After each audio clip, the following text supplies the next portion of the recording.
ಒಬ್ಬರು ಶಾಸಕರಾಗಿದ್ದವರು ಒಂದು ಪಕ್ಷದಿಂದ ಟಿಕೆಟ್ ಸಿಕ್ಕಿಲ್ಲ ಅಂತ ಹೇಳ್ಕೊಂಡು ಒಮ್ಮೆ ಮೆರವಣಿಗೆ ಮಾಡಿದರು. ಅದಾದ ನಂತರ ಪಕ್ಷ ಅವ್ರಿಗೆ ಟಿಕೆಟ್ ಕೊಡ್ತು, ಪಕ್ಷ ಟಿಕೆಟ್ ಕೊಟ್ಟು ಅವ್ರು ಗೆದ್ದ ನಂತರ ಅವರ ಪಕ್ಷ ಪೂರ್ತಿಯಾಗಿ ಅಧಿಕಾರಕ್ಕೆ ಬರಲಿಲ್ಲ, ಇನ್ನೊಂದು ಪಕ್ಷ ಅಧಿಕಾರದ ಹೊಸ್ತಿರಲ್ಲಿ ನಿಂತಿತ್ತು.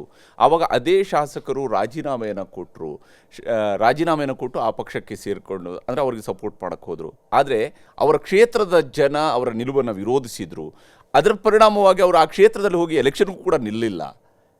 ಇವು ಆಯ್ತೇ ಹೊರತು ಅದ್ರ ಹೊರತಾಗಿ ಏನು ಬದಲಾವಣೆ ಆಗಿಲ್ಲ.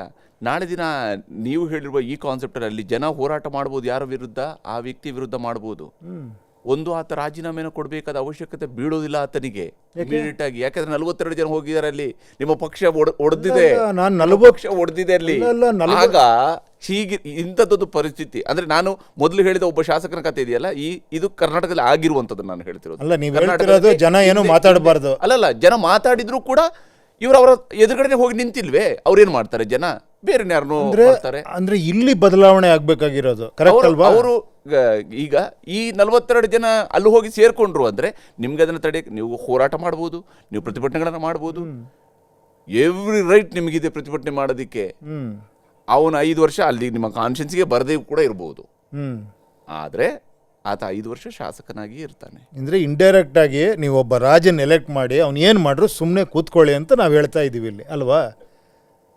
ಇಷ್ಟೇ ತಾನೇ ನಾವು ಹೇಳ್ತಾ ಇರೋದು. ವಾಸ್ತವವನ್ನೇ ಹೇಳ್ತಾ ಇದ್ದೀವಿ. ವಾಸ್ತವ ಹೇಳ್ತೀರಾ, ಅದು ಬದಲಾಗ್ಬೇಕು ತಾನೆ. ಬದಲಾಗಬೇಕು ಅಂತ ಹೇಳಿದಾಗ ಬದಲಾಗಬೇರೆ, ಜನ ಪವರ್ ಕೈಗೆ ತಗೊಂಬೇಕು ತಾನೆ.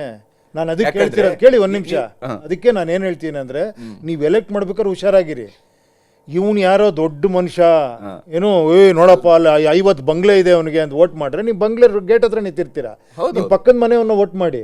ಹೌದು, ಏನ್ ಹೇಳಿ ಅವ್ನಿಗೆ ಹೇಳಿ, ಕರೆಕ್ಟ್, ನೀನು ನೋಡೋ ಈ ತರ ನೀನ್ ಕೆಲಸಗಾರ ಅಷ್ಟೇ. 10 ಸತಿ ಹೇಳಿ ಅವನಿಗೆ. ಇವಾಗ ಏನಾಗ್ಬಿಟ್ಟಿದೆ ಅಂದ್ರೆ, ಒಂದ್ ಸತಿ ಎಲೆಕ್ಟ್ ಆಮೇಲೆ ರಾಜರ ತರ ಫೀಲ್ ಮಾಡೋ ಲೆವೆಲ್ ನಾವೇ ತಂದ್ಬಿಟ್ಟಿದೀವಿ. ನೀನು ಕೆಲಸಗಾರ, ನಿನಗೆ ಸಂಬಳ ಕೊಡ್ತೀವಿ, ನಿನಗೆ ಕಾರ್ ಕೊಡ್ತೀವಿ, ಎಲ್ಲ ಕೊಡ್ತೀವಿ. ನಾಳೆ ನೀನು ಇಷ್ಟ ಬಂದಂಗೆ ಕಾಣಂಗಿಲ್ಲ, ಹೆಚ್ಚು ಕಡಿಮೆ ಆದ್ರೆ ನಿನ್ ಮನೆ ಗೆರವ್ ಮಾಡ್ಬಿಡ್ತೀವಿ ಏರಿಯಾದಲ್ಲಿ.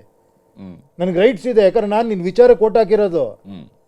ನಾನು ಕೂತ್ಕೊಂತೀನಲ್ಲಿ, ಯಾಕಂದ್ರೆ ನಾನು ಇದನ್ನು ಮಾತಾಡಿದ್ದೀನಿ. ನೀನು ಇಷ್ಟ ಬಂದಂಗೆ ನಿನ್ನ ಸ್ವಾರ್ಥಕ್ಕೆ ಏನೋ ಇನ್ನೊಂದು ಕಡೆ ಸಪೋರ್ಟ್ ಮಾಡಂಗಿಲ್ಲ. ಜನನ್ ಕೇಳು, ಜನಕ್ಕೆ ಏನು ಬೇಕು ಹೇಳು, ಅದನ್ನು ಮಾತಾಡು ಅಷ್ಟೇ. ನಿನಗೆ ಮಾತಾಡೋಕೆ ರೈಟ್ಸೇ ಇಲ್ಲ.